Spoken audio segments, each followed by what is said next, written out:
মোহাম্মদ সেলিম, টাঙ্গাইল ডিস্ট্রিক্টে বাড়ি, বনবাড়ি থানা। ঢাকাতে আসছি কালকে। কালকে আসছেন? আগে 3 দিন ধরে কাজ করতেছি এখানে। তারপরে কাজকর্ম খুব ভালো হয় এখানে। আপনি তো প্রতি বছরই এখানে আসেন না? হ্যাঁ, প্রতি বছর আসে এখানে। তারপরে আপনি তো মুসলমান। হ্যাঁ, মুসলমান, আমি মুসলমান। আপনাদের ফ্যামিলিগত ভাবে মানে বাপ দাদারাও কি এটি করছে নাকি সবাই আপনি? আমার ফ্যামিলিতে বাপের উপর তারা উঠে রেখেছে, এখন আমরা করতেছি। তাতে কিরকম আপনার এখানে যে ঢাকা যে আসছেন, আপনার প্রতিদিন কিরকম থাকে টাকা পয়সা, হাজিরা কত থাকে?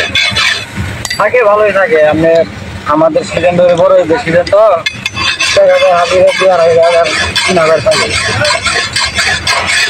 মানে আপনি কতদিন হলে কাজ করেন? আমি কাজ করি মিনিমাম 12-13 বছর ধরে কাজ করি। মানে আপনার কম বয়স থেকে, অল্প বয়স থেকেই করেন? হ্যাঁ, অল্প বয়স থেকে। আপনার লেখাপড়া করছেন? না, লেখাপড়া যায়নি, লেখাপড়া করি নাই। বিয়ে করছেন? হ্যাঁ, বিয়ে করছি। ছেলে মেয়ে আছে? হ্যাঁ, ছেলে। আপনার বাপ দাদারা তো এটি করে আসছে, কিন্তু আপনার কি পরিকল্পনা যে সামনের যে ভবিষ্যৎ, আপনার ছেলে মেয়েরা, আপনার ছেলেরা কি এই কাজই করবে না আপনি অন্য কোনো কাজ করাইবেন? না, আসলে কোনো ফ্যামিলি থেকে বাপ মায়া চায় না যে বিশুদ্ধ কাজ করে তাদের পোলাপান করুক। আমার অবস্থা আমার থেকেই শেষ। আমার পোলাপান নিয়ে গেলে না করো নাকি সেই কাজটাই আছে।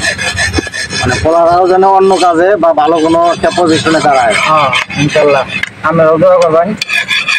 ঠিক আছে।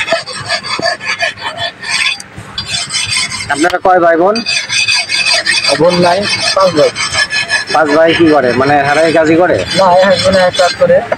আমরা বর্তমানে 2 ভাই ঠিক আছে। আচ্ছা, ঠিক আছে।